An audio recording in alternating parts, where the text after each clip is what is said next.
అవ్వాలి, కేంద్రంలో రాహుల్ గాంధీ ప్రధానమంత్రి అవ్వాలని పదవి. ఆ రోజుల్లో గౌతమ్ రెడ్డి గారు, నీటిపారుదల శాఖ అనిల్ కుమార్ గారు అందరూ చెప్పడం రైతులు చెప్పడం జరిగింది. 700 కోట్లు ఆ ప్రాజెక్టుకి నిధులు విడుదల చేశారు. కానీ ఎవరు పెద్ద ఓటు తెలియదు. ఈ రోజు ముఖ్యంగా మీరు అన్ని జిల్లాల్లో ప్రాజెక్టులు మీరు చూస్తారు కాబట్టి నెల్లూరు జిల్లా సంవత్సర ప్రాజెక్టు మన జిల్లాకు విచ్చేసినటువంటి దివంగత నేత, మాజీ కాంగ్రెస్ పార్టీ ముఖ్యమంత్రి వైఎస్ రాజశేఖర గారి మంత్రి బిడ్డ శ్రీమతి సర్వమ్మ గారు నిలబడుతున్నారు. అందుతో పాటు సీనియర్ కాంగ్రెస్ పార్టీ నాయకులు, సీనియర్ పిసిసి సభ్యులు రఘునాథ్ గారు కూడా ఈరోజు వేదిక ఉన్నారు. అలాగే దయచేసి ఇంత ఉక్కపోతలో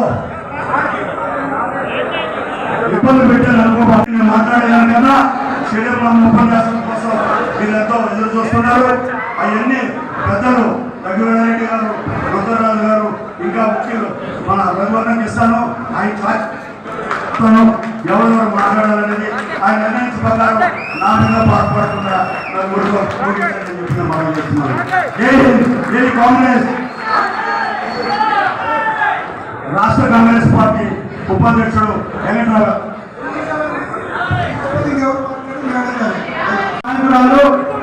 ఈరోజు ఆమె వస్తా ఉంటే ఈరోజు ఫ్లెక్స్లు సైతం తీసేయడం జరిగిందమ్మా. మీరు వస్తా ఉంటే అదేవిధంగా కష్టకాలంలో కాంప్లైంట్ తీసుకుని మాకు విసిరేసేవాడు. ఈరోజు మీరు వచ్చిన తర్వాత మాకు గౌరవం వచ్చిందమ్మా అని చెప్పేసి తెలియజేసుకుంటూ సెలవు తీసుకుంటున్నాం. ఒక కొప్పల రాజు గారు సిడబ్ల్యూసీ మెంబరు, కాంగ్రెస్ పార్టీలో అనేక సంవత్సరాలుగా కష్టపడి పనిచేశాక మనకి జిల్లా కలెక్టర్గా కూడా గతంలో సభకు వచ్చిన కాంగ్రెస్ పార్టీ నాయకులు, కార్యకర్తలకు, రాజశేఖర్ రెడ్డి గారి అభిమానులకు, మీడియా మిత్రులకు, యువకులకు, మీ రాజశేఖర్ రెడ్డి బిడ్డ వైఎస్ షర్మిలారెడ్డి శిరస్సు వంచి చేతులు జోడించి మనస్ఫూర్తిగా నమస్కరించుకుంటాం.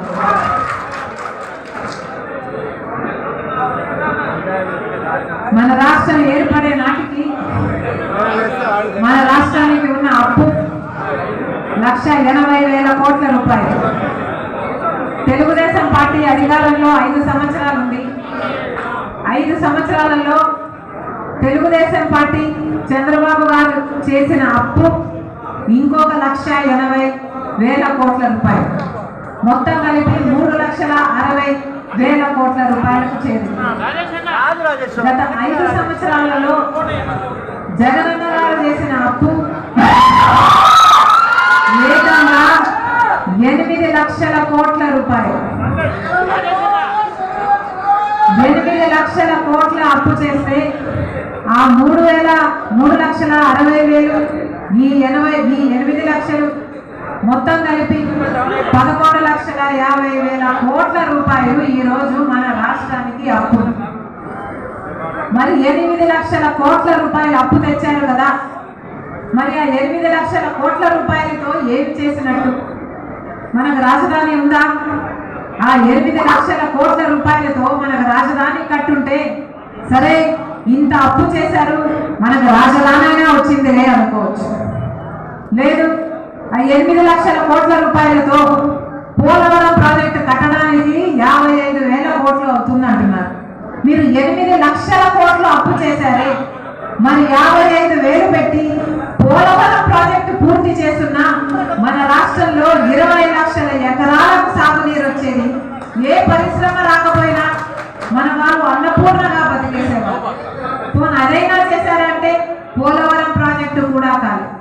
పోనీ 8 లక్షల కోట్ల రూపాయలు తెచ్చారు కదా, మరి ఏ ఇతర అభివృద్ధి అయినా జరిగిందా మన రాష్ట్రానికి? అంటే పరిశ్రమలు వచ్చాయా? ఇన్ఫ్రాస్ట్రక్చర్ వచ్చిందా?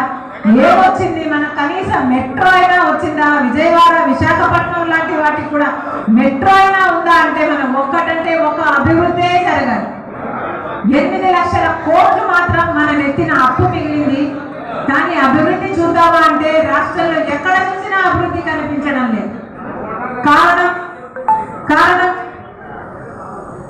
బీజేపీ పార్టీతో వైసీపీకి కానీ టీడీపీకి కానీ ఉన్న పొత్తుల వల్ల వారికి బానిసలుగా తయారయ్యి వారు చెప్పిందల్లా చేస్తున్నారు తప్పితే రాష్ట్ర అభివృద్ధి చేయాలి అన్న ఇంగితం లేకపోయింది తెలుగుదేశం పార్టీకైనా అటు వైసీపీ పార్టీకైనా.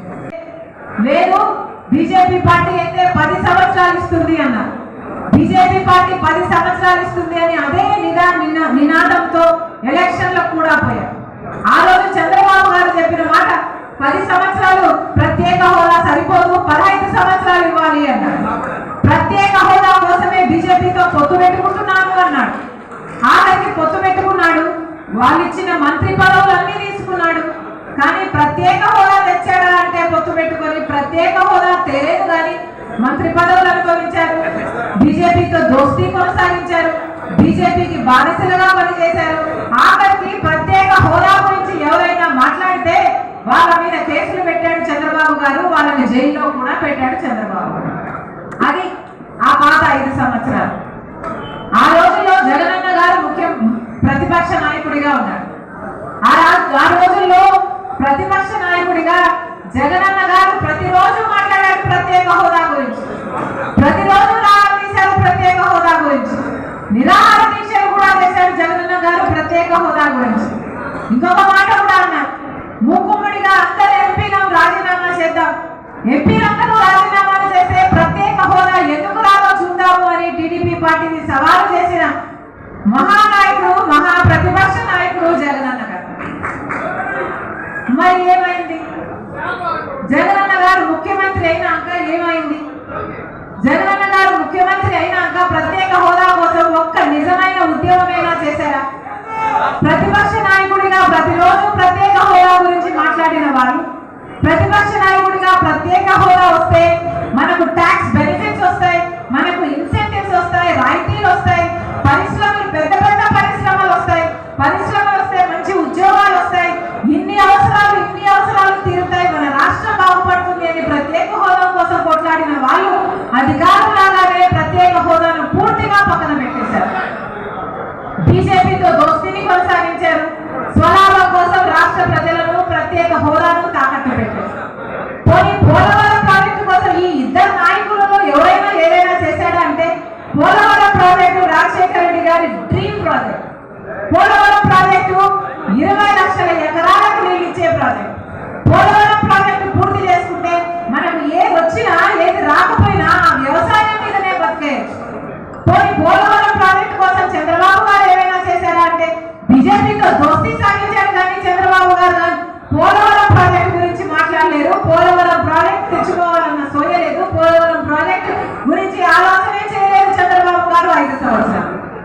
జగనన్న గారు ముఖ్యమంత్రి 5 సంవత్సరాలు అయింది, పోలవరం ప్రాజెక్టు ఆయన తెచ్చుకున్నాడా? 90% నిధులు ఇవ్వాలి మనకు పోలవరం ప్రాజెక్టు కేంద్ర ప్రభుత్వం, ఎందుకంటే ఆ రోజు జాతీయ హోదా ఇస్తామన్నారు.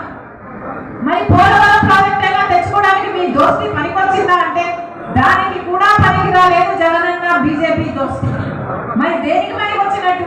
బీజేపీ మనకు ఏం సాధించిందని, ఏమి ఇచ్చిందని బీజేపీతో దోస్తీ చేస్తున్నారు?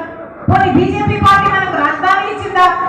మనము బ్రహ్మాండమైన రాజధాని అయినా ఉంటే, హైదరాబాద్ ను తలపించేంత రాజధాని అయినా ఉంటే సరే, పోనీ అదైనా ఇచ్చింది అనుకోవచ్చు. ఈ వీడియో కనుక మీకు నచ్చినట్లయితే లైక్ చేసి షేర్ చేయండి. మరిన్ని లేటెస్ట్ అప్డేట్స్ కోసం మా ఛానల్ ని సబ్స్క్రైబ్ చేయండి.